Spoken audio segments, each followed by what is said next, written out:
c'est peut-être bien comme ça, mais enfin, bien ou mal, c'est comme ça. Bon. La socialisation impose la reconnaissance d'autrui, la reconnaissance d'une réalité qui est toujours une réalité sociale. Il ne s'agit pas simplement de la réalité naturelle, et par là, elle crée ce qu'on peut appeler l'individu, c'est-à-dire non plus simplement une psyché qui est vouée à son flux représentatif, affectif et désirant, mais quelqu'un qui incarne les institutions de la société. Chacun de nous est un fragment ambulant de la société qui nous a élevés. La société, en un sens, est toujours déjà là. Elle socialise les nouveau-nés qui la font continuer et qui éventuellement l'altèrent. N'est-ce pas? C'est ça. Et cette altération, c'est l'histoire. Alors, cette dimension, c'est ce qu'on appelait, la philosophie du social historique et du psychique. On peut l'appeler aussi la dimension anthropologique, et elle est tout à fait fondamentale à plusieurs égards. D'abord parce qu'elle nous montre un type d'être qui est inconnu ailleurs. Mais qu'est-ce que c'est qu'une institution? Qu'est-ce que c'est qu'une signification sociale? Alors, peut-être il faudrait expliquer que par institution, je n'entends pas la Croix-Rouge ou la sécurité sociale, j'entends le langage, le droit, la religion, l'existence d'un État ou pas d'un État, mais d'une collectivité politique, etc. Tout ce qui est établi. Les valeurs, tout ce qui est établi et tout ce qui est sanctionné socialement, que ce soit de façon explicite ou de façon implicite. Par exemple, les mœurs dans les sociétés traditionnelles sont socialement sanctionnées, même s'il n'y a pas des lois. Elles sont sanctionnées parce que si vous vous comportez de façon contraire aux mœurs, vous serez mis au banc du groupe. N'est-ce pas? De même que le langage est sanctionné de façon informelle. Si je commence à faire, je ne sais pas, une série de cuir ou de barbarisme, de solécisme, les gens vont rire, puis vont mis un peu à la marge du groupe auquel j'appartiens.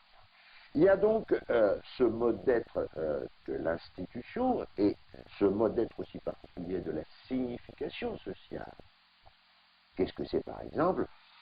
Qu'est-ce qui tient ensemble une société monothéiste, qu'il s'agisse de la société hébraïque classique, ou du christianisme classique, ou de l'islam? Il y a une signification centrale qui est claire, qui est la signification Dieu, un seul vrai Dieu. Pourquoi ce qui se passe fait sens? Parce que c'est la création de Dieu. Pourquoi il y a des normes dans la société? Parce que Dieu a dit, tu feras ceci, tu ne feras pas cela. Oui. Donc on ne peut pas déduire l'imagination de quelque chose qui ne soit pas elle. Non, finalement. Non, c'est ça. Et c'est pour ça que je dis que nous avons là un mode d'être différent. Nous sommes au-delà du mathématique, au-delà du physique, au-delà même du simple vivant. Nous avons une imagination singulière dans la psyché de chacun de nous, d'un côté, un imaginaire instituant dans le collectif social de l'autre, qui sont irréductibles et qui sont créateurs. D'une façon ou d'une autre, ils sont toujours créateurs.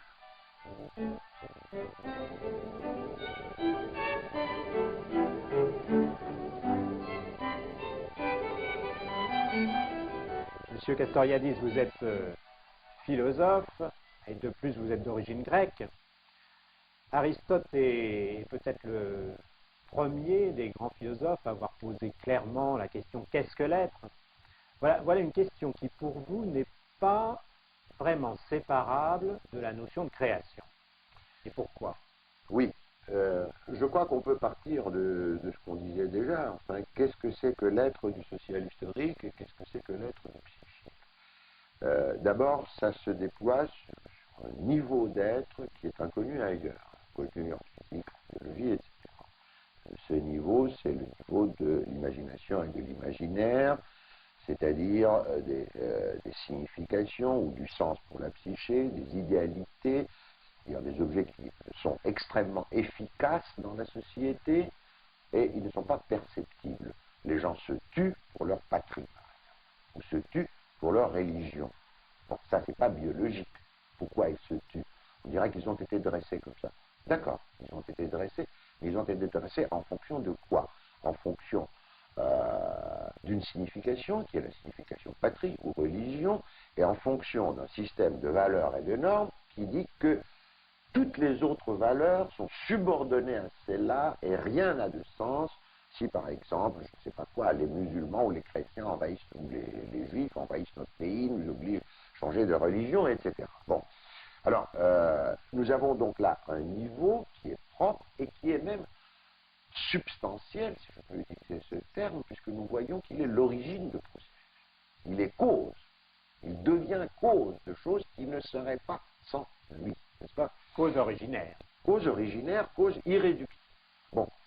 Alors, mais ça montre d'abord qu'en lui-même, dans ce niveau, nous avons constamment, ça ne veut pas dire à toute seconde, mais d'une certaine façon, nous avons de façon récurrente la création. Nous avons une nouvelle société qui apparaît. Nous avons la Révolution française, nous avons l'évolution actuelle de la société. Nous avons à un moment donné en Grèce l'émergence de la cité par rapport à la société homérique, quelque chose de très différent. Puis la création d'une cité démocratique, de la philosophie, de l'enquête rationnelle, etc. Tout cela, c'est des créations qui ne sont pas réductibles à autre chose. Mais ce niveau lui-même,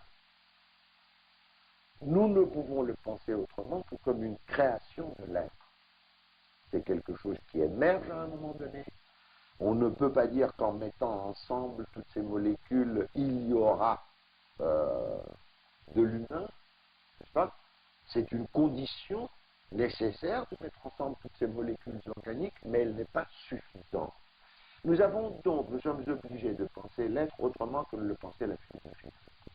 Nous ne pouvons pas le penser simplement comme un système de détermination. Nous ne pouvons pas le penser comme un ensemble d'objets dont les relations et les propriétés sont chaque fois absolument fixées. Délimité, défini. Défini, délimité. Il y a au centre de la philosophie héritée, de la pensée héritée, cette idée qui est là, qui est explicitée d'ailleurs par les grands philosophes, aussi bien par Aristote que par Kant, par exemple. Dire de quelque chose qu'elle est, c'est dire qu'elle est absolument déterminée. Kant ajoute, par rapport non seulement à tous les prédicats donnés, mais à tous les prédicats possibles. Voilà. Alors, eh bien, nous constatons que d'abord, l'être n'est pas déterminé en ce sens qu'il fait surgir de nouvelles déterminations, des déterminations qui ne peuvent pas découler de ceux qui étaient là auparavant. Et deuxièmement, que dans ce qui est ainsi créé, nous constatons, par exemple dans le champ social, historique et psychique, que ces nouvelles formes qui sont créées, la forme société, par exemple, ou la forme psyché humaine, même socialisée, intrinsèquement sont telles que tout n'y est pas déterminé. Je veux dire par là, par exemple, pour entrer dans la discussion du libre arbitre, mais je pense que la psychanalyse montre, et Freud rencontrait aussi bien, que nous pouvons établir des enchaînements, des liaisons d'un élément avec un autre dans la vie psychique.